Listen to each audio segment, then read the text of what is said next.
Hello everyone, welcome back to our class. Today we will learn about selection of insurance. The insurance of international cargo transportation refers to the policyholder expressing their intention to enter into a contract to the insurer, submitting an insurance application, and informing the insurer of the risks and investment requirements they face. Insurance is the beginning of contract formation and the foundation of the entire underwriting process. Generally speaking, insurance work is divided into two aspects. One is the invitation or inquiry from the policyholder, and the other is the insurer's commitment or proposal of insurance conditions and rates for this inquiry, that is, applying for insurance and accepting insurance. Therefore, insurance requires joint cooperation between the insurer and the insured. The insurance liability borne by the insurer is based on the type of insurance, and the different types of insurance have different coverage and insurance rates. In international cargo transportation insurance, the insured or policyholder should choose the appropriate insurance type based on the following factors. 1. The nature and characteristics of the goods. The risks and the losses that goods with different properties and characteristics may encounter during transportations often vary greatly.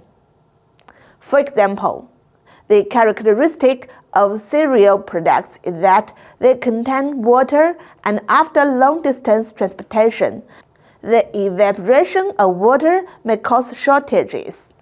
If the ventilation equipment is poor and prone to overheating and mold growth, for such products, short quantity insurance and heat and moisture insurance can generally be added to WPA, or all-risk insurance or ICCA can be purchased.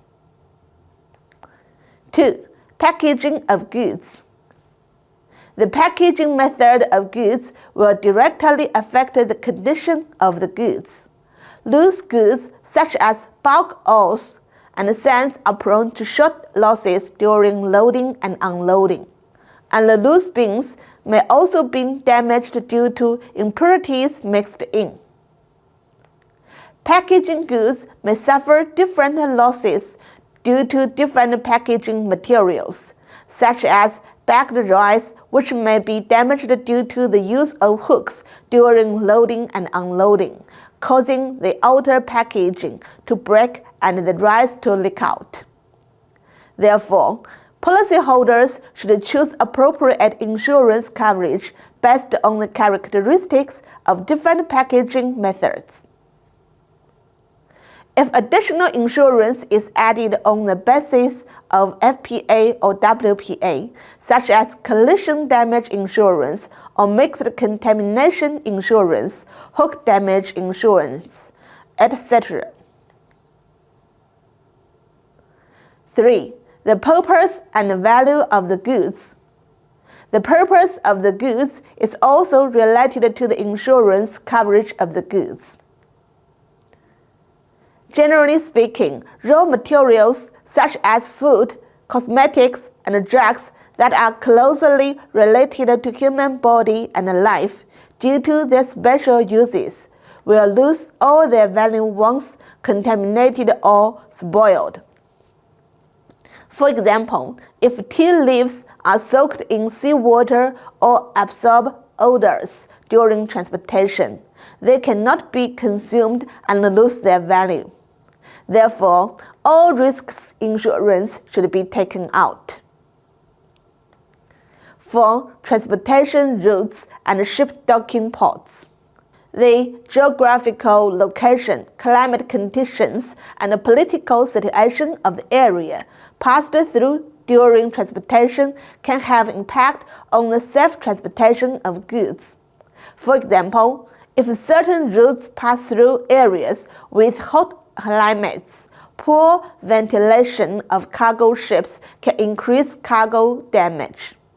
Meanwhile, due to significant differences in equipment, loading and unloading capabilities, and safety among different ports of call, the occurrence of cargo damage or shortage during loading and unloading of imported and exported goods at ports also varies.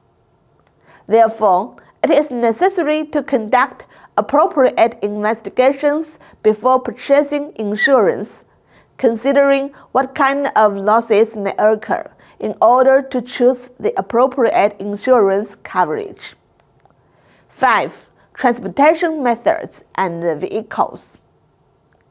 Goods are transported by different modes of transportation and vehicles, and the risks they may encounter during the journey may vary. The types of insurance available also differ depending on the mode of transportation. With the development of transportation technology, multimodal transport is increasingly being adopted as it utilizes modern organizational methods to organically combine single modes of transportation such as sea, land, and air.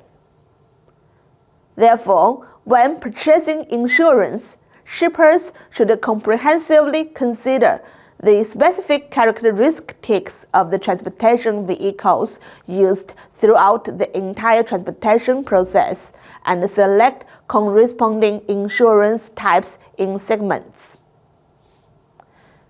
6. Transportation season. The different seasons of goods transportation can also bring different risks and losses to the transported goods.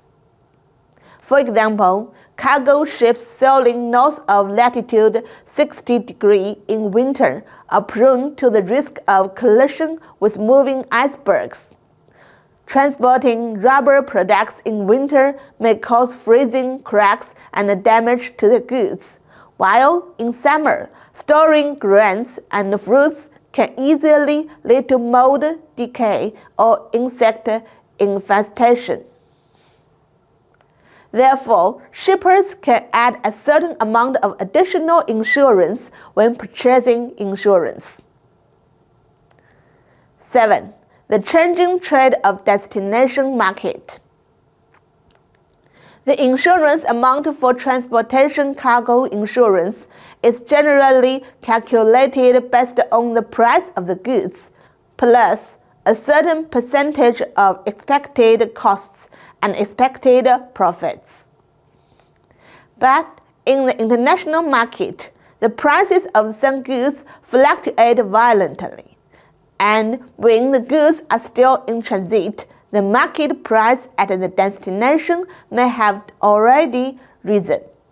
Therefore, in order to ensure that the goods can still receive compensation from insurance claims at the increased market price, even if they suffer losses during transportation, it is necessary to add value-added insurance to the insurance company based on the trend of rising market prices in the destination market.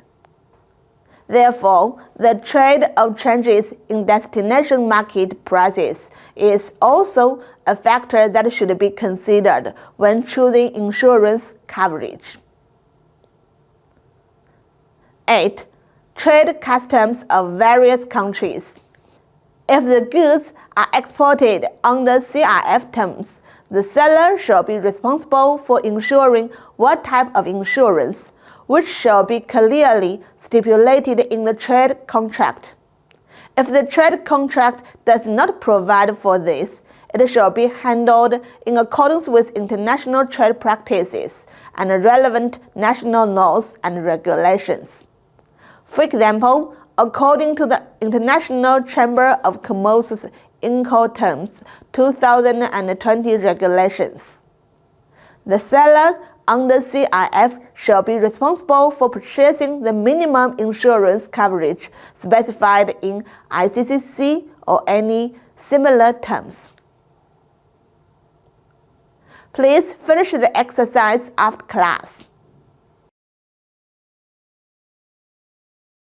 So much for this class. Thank you for your attendance.